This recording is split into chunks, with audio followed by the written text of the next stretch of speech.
Oke, kalau itu saya izin. Terima kasih banyak Kak Safira dan teman-teman Sweet Media atas waktunya. Apa kabar semuanya? Pada sehat nggak? Pada sehat nggak? Yuk, boleh dulu kita kasih reaction atau boleh chat juga ya di kolom gitu kalau misalnya pada sehat. Ya, aku tunggu.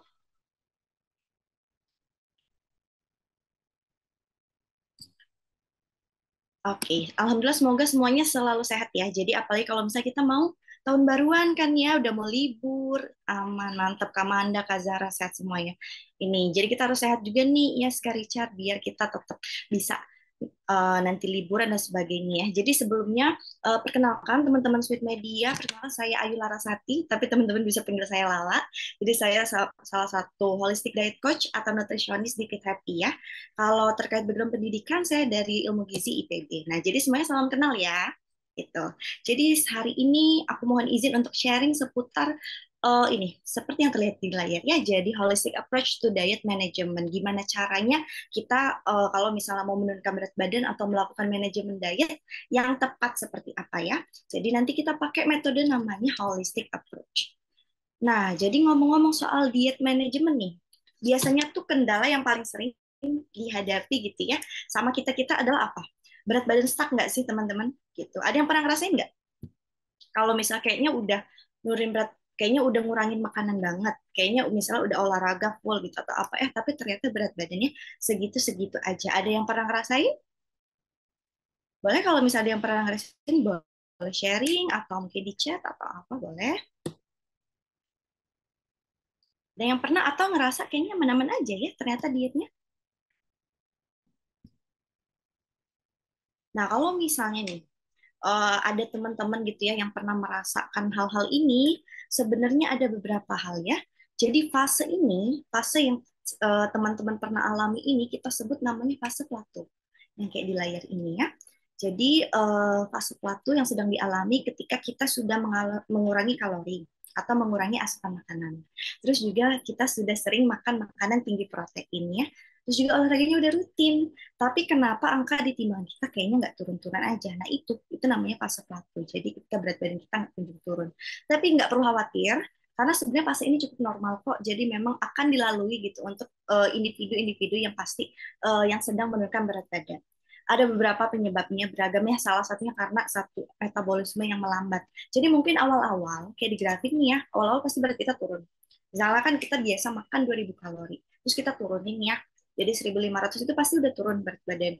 Cuma karena misalnya nih udah beberapa bulan itu dia pasti akan mengalami di fase plateau gitu. Nanti kita berikan lagi nih intervensi atau variasinya gitu ya. Nanti turun sedikit, nanti plateau lagi. Jadi berarti memang normal kan ya fase ini gitu. Nah, ada beberapa penyebabnya tadi, misalnya nih metabolisme kita melambat. Terus yang kedua juga karena kadang-kadang pola makannya gitu-gitu aja. Jadi kita diet dari awal itu sama kita terapin sampai kayak beberapa bulan ke depan gitu ya. Nah itu nggak disarankan. Jadi terus juga yang ketiga ada biasanya karena kalori yang dibakar itu sama dengan kalori yang dikonsumsi gitu ya. Jadi terlalu balance itu juga bisa. Nah fase ini nih yang perlu kita atasi teman-teman ketika kita sedang menjalankan manajemen diet ya. Gimana caranya kita mengatasi? Ayo, jadi kita bisa mulai dari beberapa hal. Coba kita ingat-ingat dulu ya.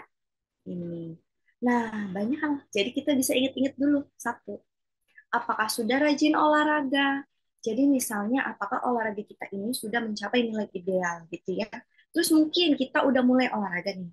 Tapi ternyata kita sebenarnya kurang konsisten, teman-teman. Misalnya, kurang konsisten gimana? Misalnya seminggu ini kayaknya pengen olahraga deh. Terus nge-gym, gitu. Misalnya nge-gymnya 2 jam. Ya habis itu kapok, terus nanti minggu depan nggak olahraga lagi gitu. Terus nanti bulan depan karena misalnya ada acara nih pengen kondangan jadi pengen nurunin berat badan, olahraga lagi biar nurunin berat badan. Nah, yang kayak gitu ya. Jadi sebisa mungkin memang konsisten.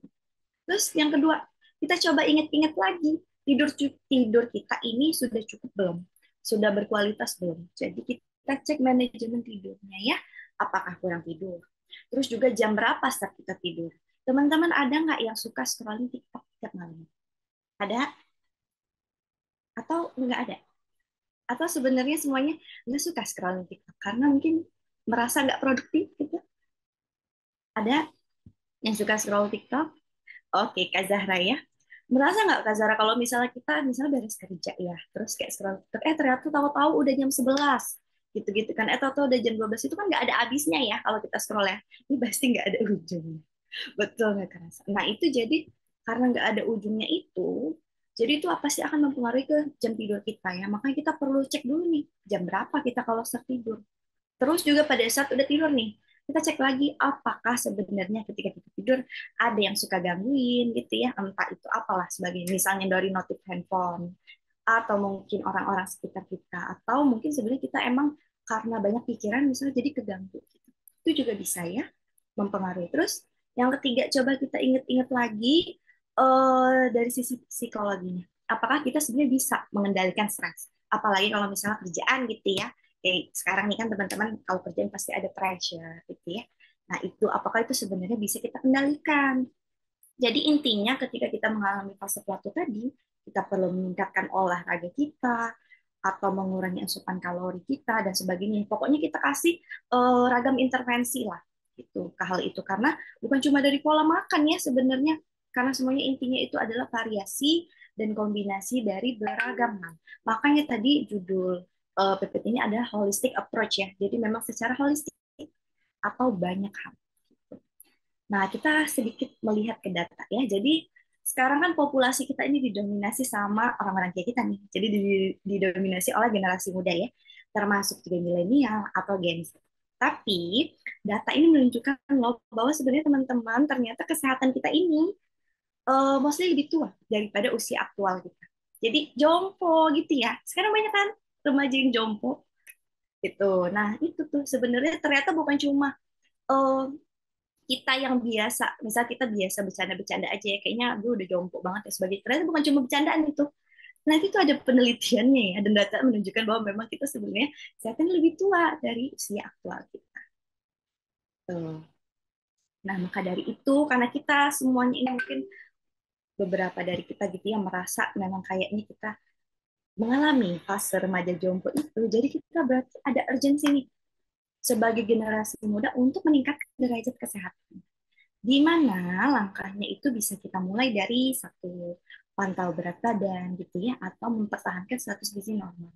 Jadi bukan cuma misalnya berat badan kita lebih, kita turunnya berat badan. Itu kan juga diet ya.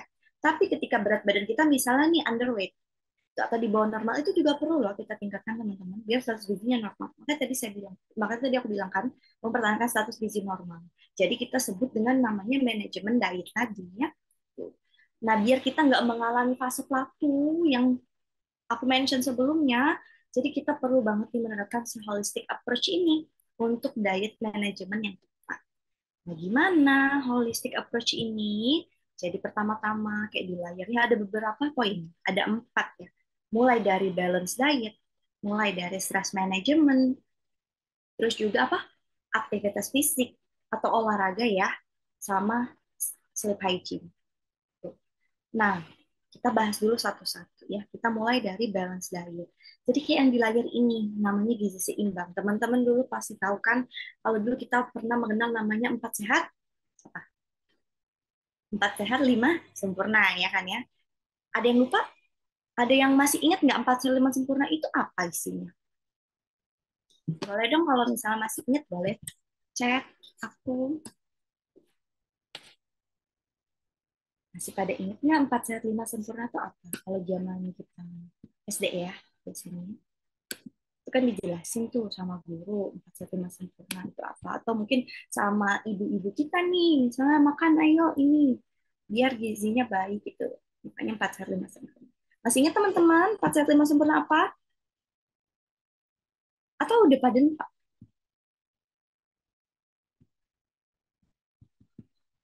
Ayo ingat nggak?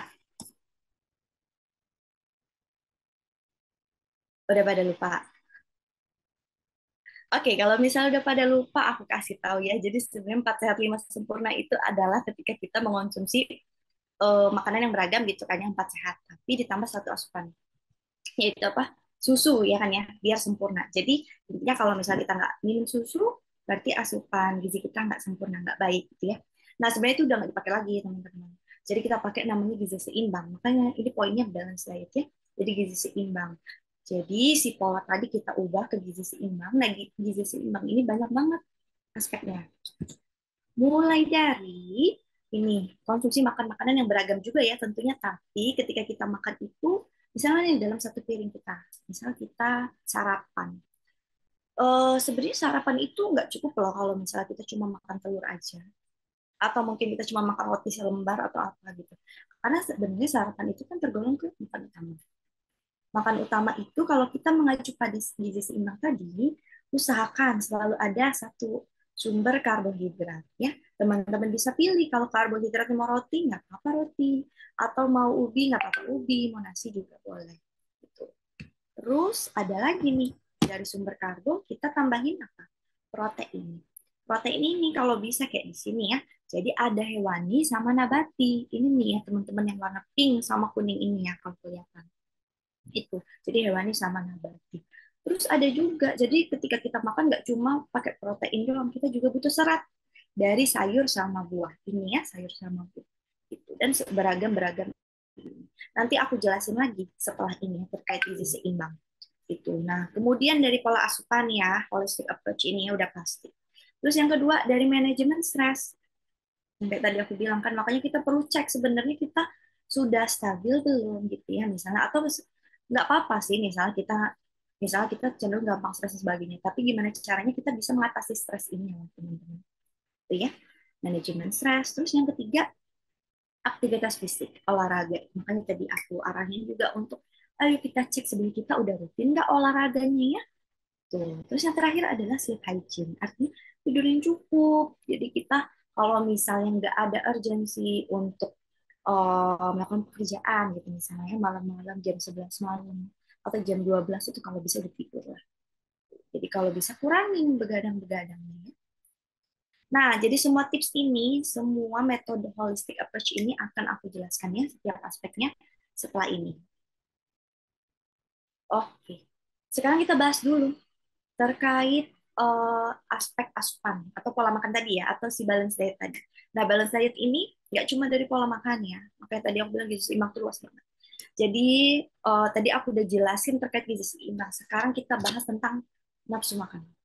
Ternyata sebenarnya nafsu makan ini bisa bergantung pada stres kita loh teman-teman.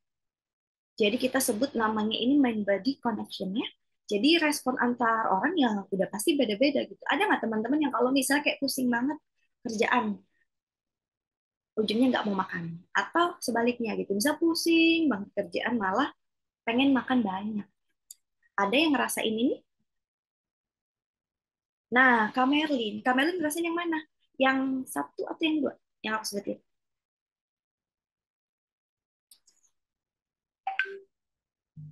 Oh, nggak mau makan. Nah, nggak salah. Kak Franz nggak mau makan juga. Ada yang malah jadi pengen makan. Sebenarnya misalnya nih, oh nah kan Mas Ozi sama kan, Mas Ozi, Kak Zara itu semuanya jadi lebih pengen makan banyak ya kan, kelihatan kan ya, jadi beda-beda ya semuanya kebutuhannya. Itu sebenarnya kenapa sih? Hal itu kenapa? Karena sebenarnya ini ada hubungannya teman-teman antara tubuh sama pikiran kita. Tuh aku aja nggak connect ya, tubuh sama pikiran kita.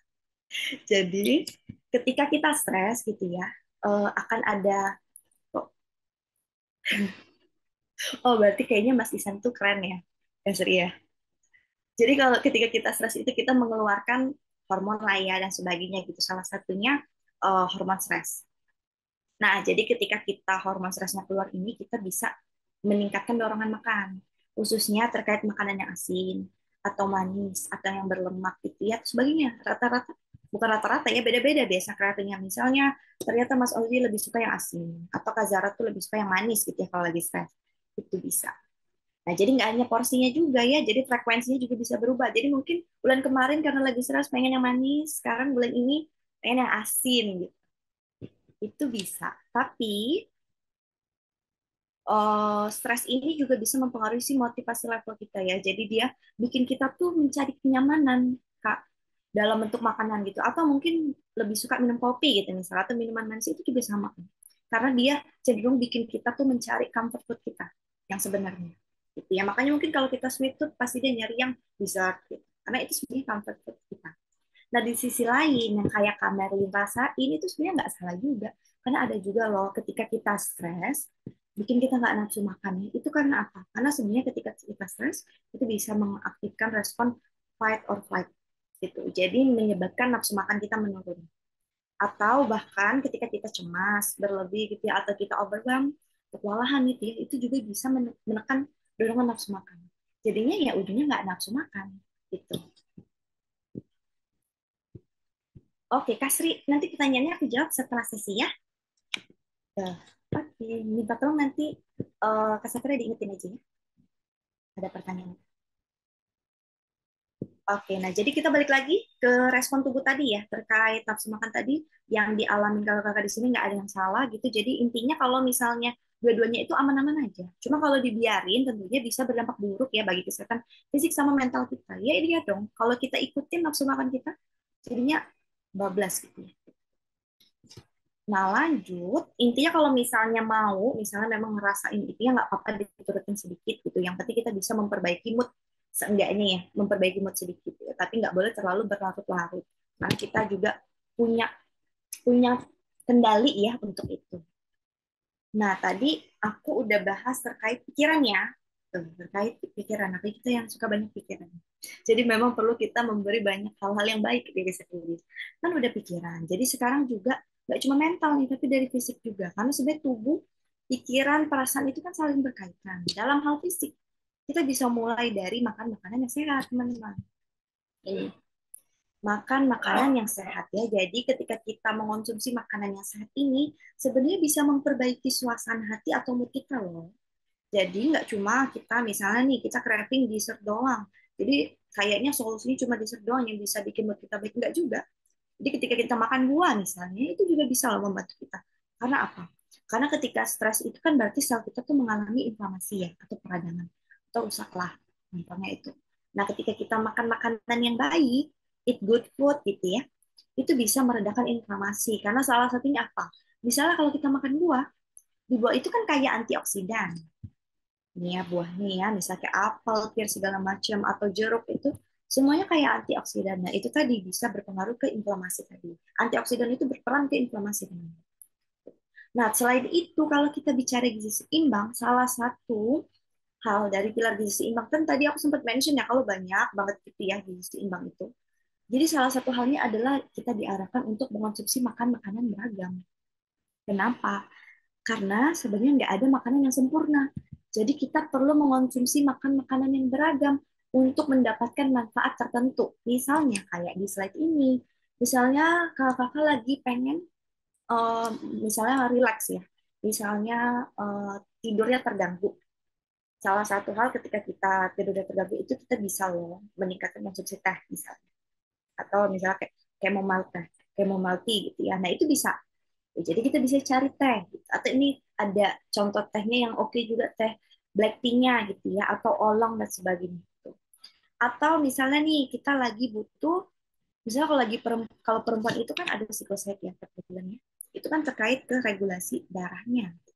Nah biasanya yang berperan sama kesegaran kita pada saat haid itu adalah vitamin B12 juga teman-teman, atau zat besi juga ya. Nah itu bisa nih kita cari-cari ini makanan yang sumber atau yang kaya vitamin B12 itu. Jadi nggak ada makanan yang sempurna ya. Tentunya kita perlu konsumsi makan-makanan beragam ini semuanya. Kayak tadi kan gizi seimbang mengharapkan. Jadi intinya selain memang kita perlu mengarahkan untuk konsumsi makanan beragam, ketika kita mengonsumsi makanan mentah ini ya, jadi makin alami kan makin baik. Makanan mentah ini sebenarnya memiliki vibrasi yang tinggi. Jadi karena vibrasi yang tinggi tadi, dia bisa memperbaiki suasana hati kita atau mood kita gitu ya. Nanti kalau mood kita baik, kita biasanya jadi lebih tenang kan, ngejalanin pekerjaan gitu salah satunya. Atau mungkin karena kita tenang, kita jadi lebih optimis, ya kan? Nah, ketika kita optimis berarti apa? Berarti kita menarik hal-hal baik juga teman-teman dari semesta ya. Salah satunya kayak manifesting gitu ya. Nah itu jadi bisa kita terapin. Oke, nah selanjutnya masih nggak jauh-jauh dari makan makan dan pikiran gitu ya. Tadi kita udah bahas beberapa hal terkait dan lain sebagainya. Yang last but not least nih terkait pola makan ini juga kita perlu menerapkan mindful eating. saat makannya. Ada yang pernah dengar nggak mindful eating? Kayaknya udah familiar kan ya di teman-teman nih, aku rasa mindful eating ini ya, udah pernah kan ya. Jadi sebenarnya mindful eating ini adalah praktik makan yang menggunakan ketenangan pikiran gitu ya. Jadi kita bisa memberikan fokus dalam menikmati makan. Nah, jadi praktek makan ini, si mindful eating ini bikin kita bisa punya sadar yang lebih gitu ya terhadap makanan atau minuman yang masuk ke tubuh kita. Termasuk juga kita jadi bisa sadar gitu teman-teman, gimana reaksi tubuh ini ketika kita makan makanan atau minuman sesuatu yang kita konsumsi ya. Jadi prosesnya kayak gini nih. Jadi ketika kita makan dengan tenang, kalau kita makan dengan tenang, ini salah satunya juga kita misalnya makan nggak nonton YouTube gitu ya, atau nggak scroll TikTok gitu ya, makan makan aja.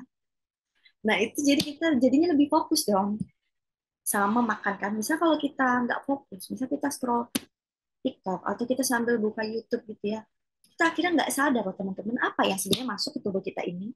Entah itu pasti kan kita asal suap aja ya nanti ya pas makannya. Yang penting kan mata kita ke sini. Nah, jadi kita nggak menyadari nih rasa sama tekstur makanan atau minuman yang kita konsumsi. Karena ketika teman-teman bisa menyadari rasa sama tekstur itu nanti bisa menyebabkan ini. Kita jadi lebih aware juga nih sama reaksi tubuh kita. Apakah sebenarnya makanan ini baik atau enggak masuk ke tubuh kita. Terus kalau kita makan wortel. Kalau misalnya kita fokus makan, pasti teman-teman bisa ngerasain loh. Kalau wortel itu sebenarnya rasanya manis. Satu, teksturnya crunchy gitu ya. Itu. Tapi kalau misalnya kita makannya ngebut-ngebut aja, atau kita makannya sambil nonton YouTube, atau sambil scrolling TikTok, atau mungkin sambil ngerjain kerjaan gitu ya kadang-kadang, terus ya mungkin kita nggak kalau misalnya ternyata wortel ini manis ya, terus kan kita ngerasa ya udah wortel wortel aja gitu rasanya, ya rasa wortel gitu. Terus tanpa kita tahu tuh sebenarnya ternyata wortel itu punya rasa loh, bukan cuma rasa wortel aja. Gitu. Jadi kita lebih mengenal makanan yang masuk, nanti juga kita menyadari loh ternyata oh, karena aku sering makan wortel, kayaknya kulit aku jadi lebih glowing ya. Jadi kita lebih bisa aware sama tubuh, sama reaksi tubuh, sama apa yang terjadi di tubuh kita gitu ya, sama apa yang masuk ke tubuh kita. Tuh. Nah, tadi kita udah bahas tentang gizi seimbang ya. Jadi terkait gizi seimbang atau balance dietnya udah. Now we move to management stress. Jadi teman-teman perlu nih kita punya manajemen stres ya untuk menghadapi kehidupan sehari-hari kita yang penuh pressure ini ya. Jadi salah satunya caranya ya tadi kayak di slide ini ya. Pertama-tama, teman-teman kalau bisa lagi pusing banget atau mungkin lagi ngerasa kayaknya apa ya mumet gitu ya pikirannya kayak nggak tahu nih apa yang sebenarnya kita rasain gitu kayak nggak jelas aja. Bisa kita mulai dengan menulis jurnal ya. Menulis jurnal misalnya sehari-hari ya di rutinin itu bisa. Jadi tentang perasaan kita bisa. So apa yang lagi teman-teman alami gitu atau mungkin pengalaman misalnya sehari ini kita ngapain aja sih kerjanya atau mungkin planning karena kan kadang kita suka muter-muter di otak doang ya yang kita planningin gitu itu nggak apa-apa juga ditulis sambil manifesting jadi ketika kita bisa memvalidasi perasaan kita atau kita lebih bisa mengenal perasaan kita gitu ya itu akan menjadi lebih teratasi stresnya ya gitu. Nah selain itu teman-teman juga bisa coba dengan meditasi.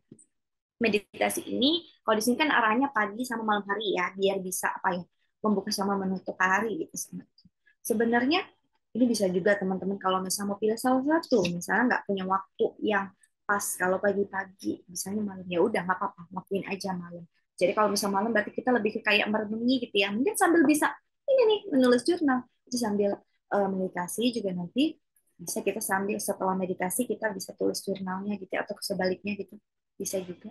Nah, itu. Jadi kita ingat-ingat sebenarnya apa yang sudah kita lakukan hari ini gitu ya. Dan yang paling penting ketika kita biasanya ingat-ingat kita juga bisa jadi ingat jadi apa ya? Jadi bisa merefleksi gitu misalnya rezeki apa gitu yang sudah dikasih Tuhan sama kita hari ini. Atau bantuan apa sih sebenarnya yang sudah Tuhan kasih untuk kita hari ini. Misalnya sebenarnya kita hari ini tuh harusnya jatuh gitu ya. Misalnya jatuh karena kerikil atau batu gitu misalnya. Tapi ternyata ada teman kita yang manggil kita. Akhirnya jadi nggak jadi jatuh. Itu kan salah satu bantuan dari Tuhan ya. Coba kalau kita jatuh kan jadi berapa ya? Misalnya celana kita jadi kotor dan sebagainya itu salah satunya.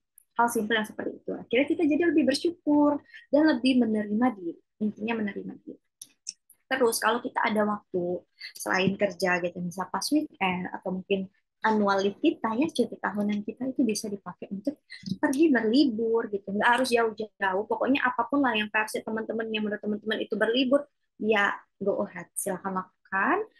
Misalnya bisa mengunjungi tempat baru atau kegiatan baru atau mungkin deket-deket rumah aja tapi sama orang yang kita sayang gitu. Itu juga bisa ya. Jadi salah satu solusi. Intinya kalau misal stress management itu kurang lebih yang penting kita aktualisasi diri, kita terima perasaan dan sebagainya gitu. Ya udah. Jadi kita nggak perlu kepikiran banyak halnya. Tuh. Nah, tadi makan udah diatur ya teman-teman ya, sesuai balance diet. Stres juga udah terkontrol nih misalnya.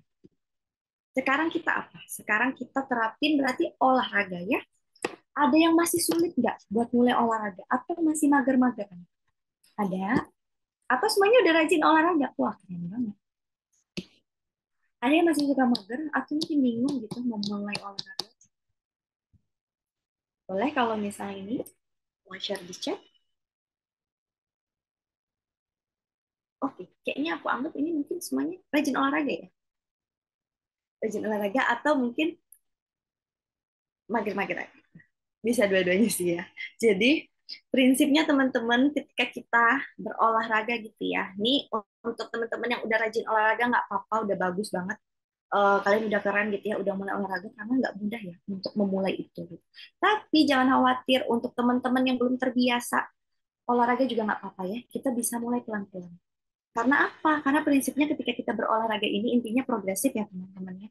Jadi artinya harus bukan harus sih. Jadi baiknya memang meningkat atau mengalami kemajuan. Gak apa-apa kita belum mulai. Yang penting kita cari dulu motivasi untuk memulai ya. Cari motivasi untuk memulai pelan-pelan. Nanti ketika udah ada motivasi, kita gerakin lah, kita langkahkan kaki kita untuk berolahraga. Mau olahraga di luar boleh, mau di studio boleh, mau di rumah juga nggak apa-apa, mau di kamar pun nggak apa-apa. Even di kasur juga nggak apa-apa, bisa ya. Masih itu. Apapun lah yang versi teman-teman. Yang penting kita gerak intinya ya. Jadi nanti pelan-pelan nih. Seenggaknya nih, misal kita udah mulai bisa olahraga. Jadi kita bisa pelan-pelan untuk apa? Menambah bebannya, misalnya setnya repetisinya. Ini bukan cuma kalau kita lagi nge-gym doang ya, beban ini ya. Misalnya lagi apa? Misalnya lagi jalan kaki. Awal-awal kan kita mager nih ceritanya. Kita mulai nih, mulai coba-coba jalan kaki. Misalnya jalan kakinya dari stasiun ke kantor, gitu, misalnya. Dari stasiun ke kantor. Itu pelan-pelan. Terus nanti ditambahin aja. Misalnya pagi-pagi biasa jalannya akhirnya nambah bebannya. Bebannya apa? Jalan kakinya pas sore juga. Jadi pas pulang ternyata kita ada motivasi lebih lagi. Udah cobain tambahinnya si jalan-jalannya tadi gitu. Terus juga menambah hari latihan gitu. Bisa juga. Misalnya kita yoga gitu. Misalnya yoga di studio tuh cuma 1 kali seminggu biasanya. Coba deh kalau misalnya kita udah terbiasa, misalnya udah ikut kelas itu, kayaknya udah 3 bulan dan kita ngerasa, ah udah jenuh, ah kayaknya cuma gini-gini doang, tambahin, coba ya. Misalnya 2 kali seminggu, karena kita misalnya suka nih sama si yoga ini.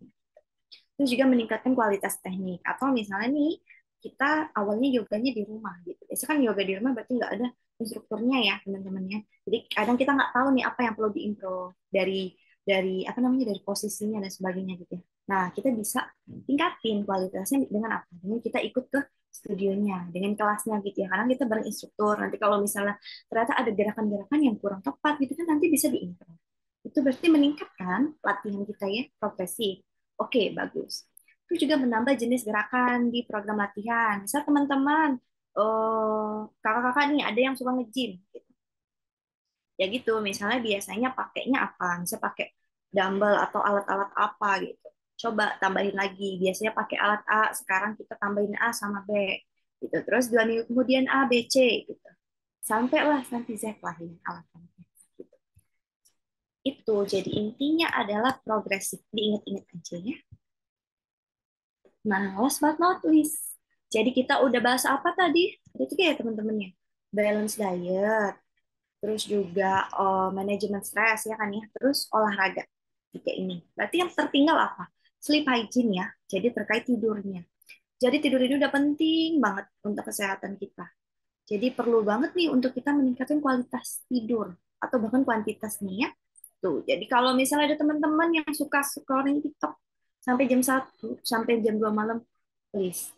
Mulai dari sekarang kita coba-coba pelan-pelan ya, turunin frekuensinya gitu. Misal biasanya scrolling TikTok sampai jam 1 malam, coba kita turunin jadi ke jam 12. Ingat-ingat aja kalau misalnya kita lagi scrolling HP itu nggak akan ada habisnya, teman-teman. Ada aja pasti yang bikin kita nyangkut di HP itu kan.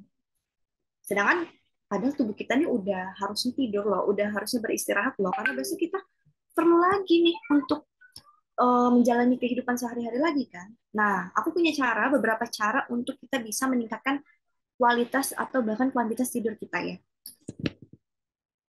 Ini, satu, jauhkan handphone atau gadget, entah itu tab, iPad, laptop, dan sebagainya gitu ya, di area kita tidur. Jadi coba mulai dari sekarang gitu ya, jauhkan dari kasur. Jadi kalau bisa misalnya nih kita punya meja di sebelah kasur, udah coba taruh di meja sebelah kasur gitu, atau dijauh-jauhin. Kalau aku biasanya aku jauhin banget gitu. Karena itu benar-benar salah satu distraksi kita ketika kita udah mau mulai tidur. Riskannya tuh pas mau mulai tidur itu loh. Gitu. Mungkin kalau pas tidur kayaknya agak-agak aman gitu. Tapi pas mau mulai tidur itu, kalau misalnya temen-temen nggak bisa jauh banget ya udah agak deket-deket aja tapi kasih jarak gitu. Misalnya kita kan butuh buat alarm gitu, itu bisa.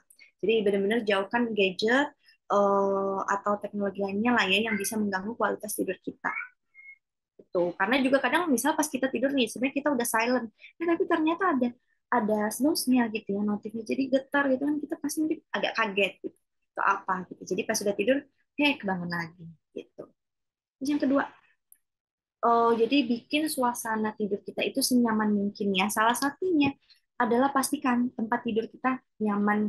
Nyamannya itu gimana? Kalau misalnya kita nyamannya gelap, ya udah teman-teman bisa bikin gelap gitu ya. Jadi gelap, sejuk, terus nggak bising, jadi nggak ada noise gitu ya. Salah satu tadi ya, makanya kita perlu menjauhkan gadget-gadget tadi. Itu kita bisa lakukan.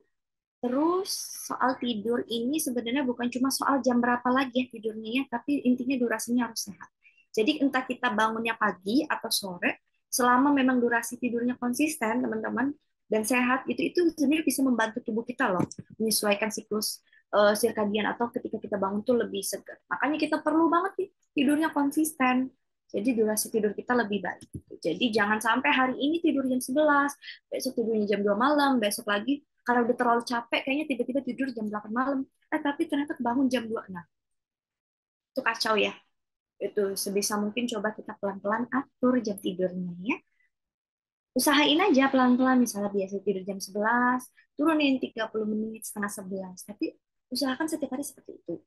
Bangun paginya juga sama, jadi kita lebih segar.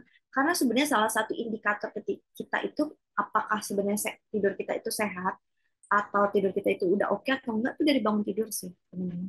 Jadi kalau misalnya kita bangun tidur rasanya badan kita capek banget atau rasanya kita kayak ada gitu, kayak tiba-tiba langsung menghela napas panjang atau kayaknya rasanya males misalnya ya mau buka laptop kantor gitu kan, karena kan teman-teman maksudnya remote working ya, itu itu berarti perlu dipertanyakan loh kualitas tidur kita loh kalau kita sering mengalami perasaan seperti itu ya.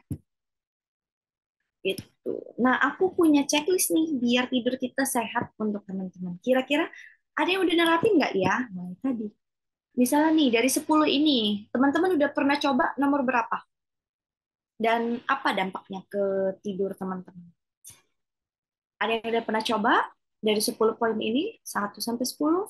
Mulai dari olahraganya, ada yang udah olahraga teratur nggak? Terus yang kedua, ada yang cukup sinar mataharinya, yang suka berjemur, atau yang ketiga apa ini udah biasa gitu ya kamarnya digelepin, dibikin nyaman dingin gitu, atau terus yang keempat ini teman-teman apa namanya kayak ngemil-ngemil kecil sebelum tidur. Jadi sebisa mungkin pada saat kita tidur itu jangan sampai terlalu kenyang, tapi jangan sampai terlalu lapar juga gitu ya, karena kalau nanti keroncongan besok paginya juga nggak baik gitu, atau kita takutnya kebangun tengah malam gitu. Jadi kita bisa makan dua gitu, bisa kayak 1 porsi cukup. Terus yang kelima adalah hindari minuman yang terlalu banyak pada saat malam hari ya, karena takutnya nanti mengganggu tidur kita. Misalnya apa? Misalnya kayak sering jadinya frekuensi buang air kecilnya jadi lebih sering ya. Terus juga yang keenam nih, nggak minum kopi atau nggak ngerokok atau nggak nge gitu ya sebelum tidur gitu. Terus juga yang poin ketujuh, nggak nggak bete ya sebelum tidur. Jadi sebisa mungkin pada saat kita tidur itu suasana hatinya baik, jadi aman pada saat tidurnya. Terus juga nggak main HP tadi kayak aku bilang kan. Terus yang ke-9 itu ini tidur siang bentaran aja, misalnya kayak setengah jam gitu. Terus yang ke-10 itu tadi ya tidurnya yang rutin. Ada nggak teman-teman yang udah nyobain 10 poin ini? Ada? Aku sebenarnya belum pernah dicoba semuanya 10 poinnya. Nggak apa-apa, boleh sharing. Dan nanti kita bisa tahu ya apa yang perlu kita perbaiki. Gitu. Mumpung lagi sama aku kan di sini. Ada? Ada yang pernah coba atau belum sama sekali semuanya?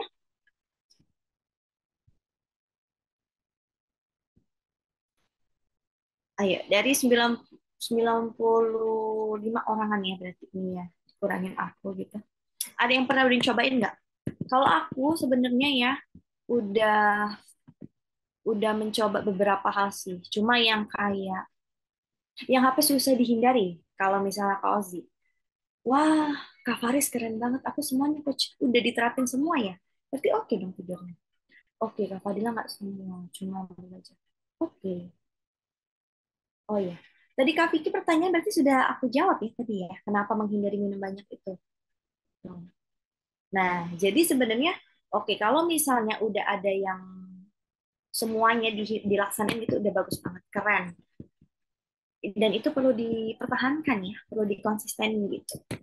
Jadi biar tidur kita terus bagus. Tapi kalau misalnya ada yang baru, kayak misalnya poin ke-8 masih sulit gitu, kayak Kak Uzi tadi kan, Mas Uzi tadi nggak apa-apa.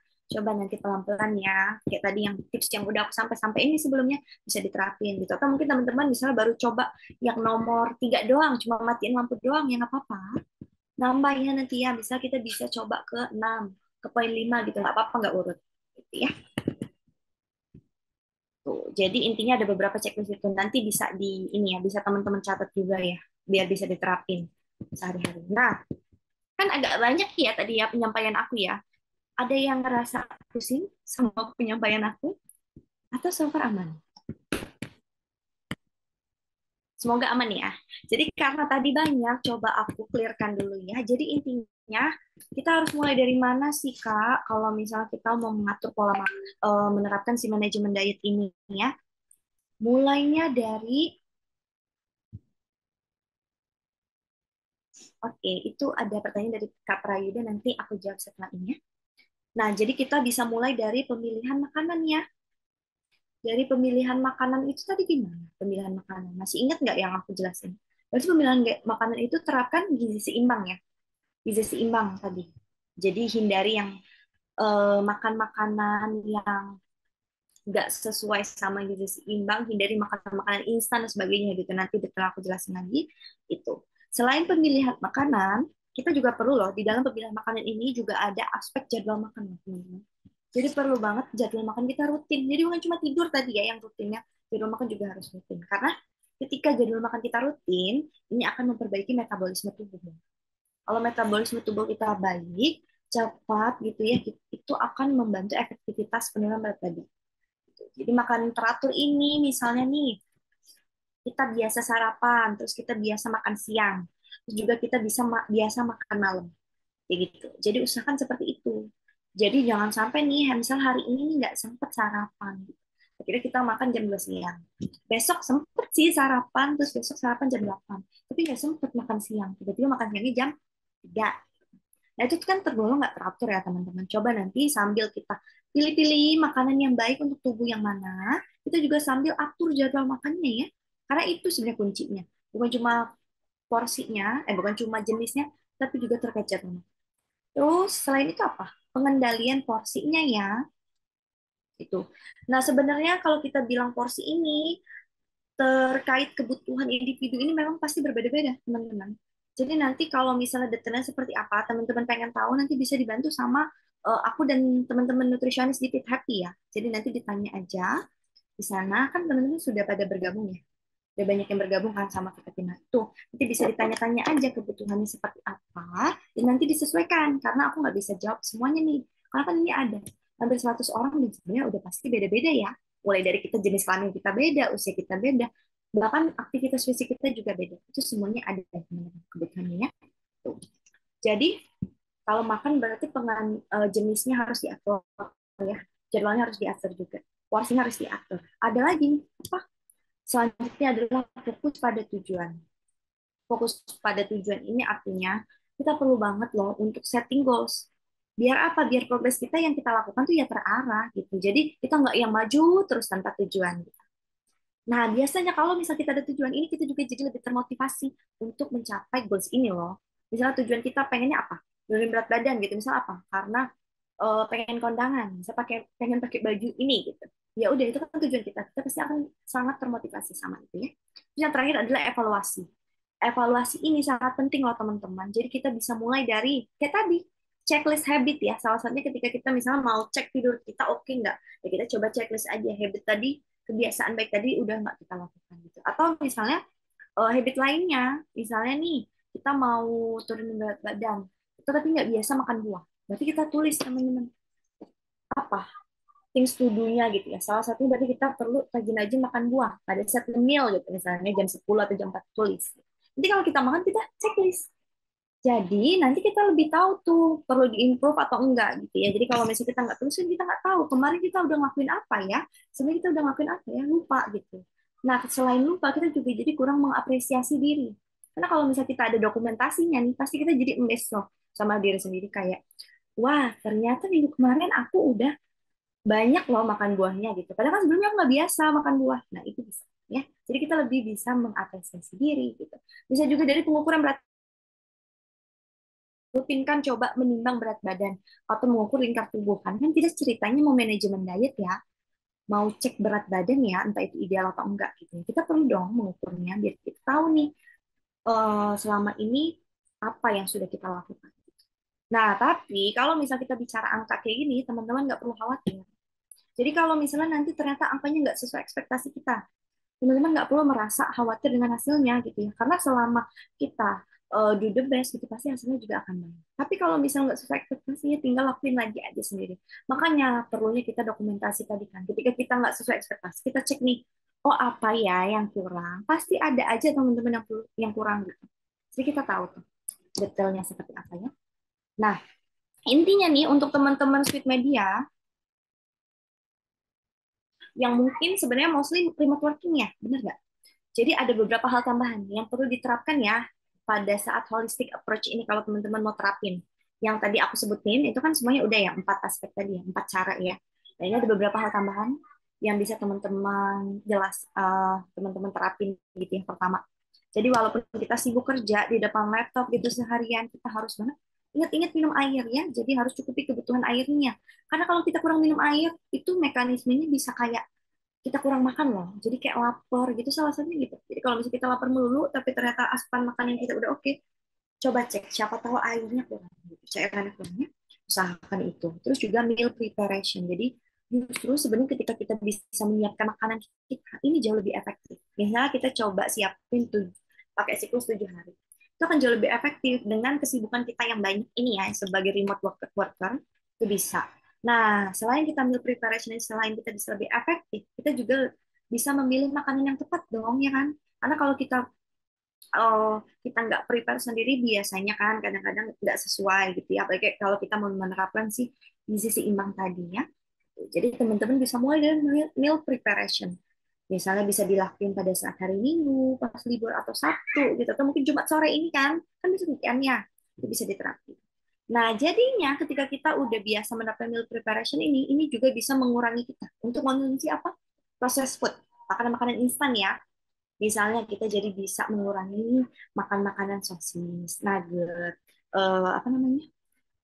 Fish stick dan semacamnya itu ya, yang kayak odeng-odeng dan sebagainya itu juga bisa dikurangi. Atau bahkan mie instan gitu. Misalnya kita udahlah makanan cepat aja deh karena misalnya nanti ada mau meeting lagi dan sebagainya gitu akhirnya masak mie doang gitu. Nah, itu bisa dikurangin karena kalau kita udah nyiapin makanan kan tuh jadi tinggal diolah-olah aja cepet-cepet gitu itu harus membatasi makanan si proses ini jadi makin alami makanannya makin baik dampaknya apa yang kayak tadi aku sempat jelasin ya tuh. Terus tadi aku sempat mention juga kalau misal jadwal makannya yuk coba kita rutinin jadi sebisa mungkin teraturkan makannya. Terus balik lagi nih listen to your body ya. Jadwal makan kita udah teratur, jenis makanannya udah oke, sekarang kita tinggal pikirin Kita tinggal dengerin tubuh kita gitu ya. Kita coba lebih aware lagi sama tubuh kita. Apakah sebenarnya makan makanan ini ketika kita mengubah pola hidup kita ke holistic diet ini, apakah sebenarnya cocok untuk tubuh kita? Ternyata kayak, oh iya ya, sebenarnya mungkin berat badan aku belum banyak turun nih. Tapi sebenarnya aku moodnya jauh lebih oke loh. Gitu. Jadi kita bisa lebih aware sama tubuh ya, sen-sen apa yang ada di tubuh kita.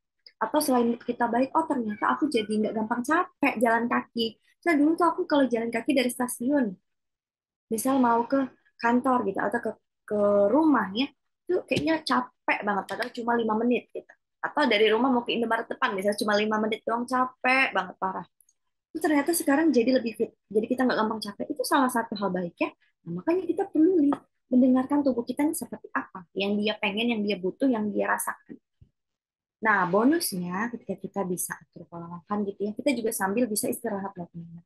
Jadi kalau misal kita kerja, yang namanya kerjaan itu, percayalah sama aku, pasti nggak akan ada beresnya ya.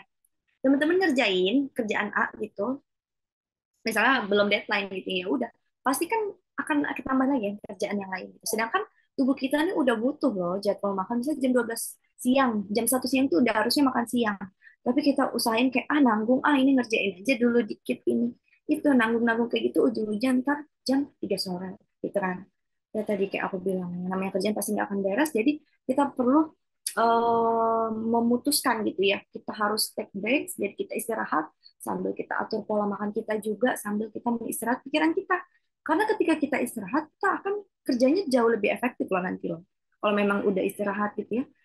eh, Pikiran juga lebih lancar dan sebagainya. Beda ceritanya kalau kita kerja terus gitu nanti ujungnya jenuh, ujungnya lama jadi kerjanya makin lama, jadwal makan kita makin nggak teratur, kita makin cranky, mood juga makin nggak oke dah, bubar semuanya. Oke, intinya itu ya teman-teman ya, minta tolong diingat-ingat aja biar kita tetap terus sehat gitu. Nah, jadi kalau misalnya ada pertanyaan, ayo boleh diajukan aja ya lewat chat santai aja. Jangan sungkan. Atau misalnya mau on mic juga boleh ya, Kak Sapira ya. So, yuk boleh kalau ada pertanyaan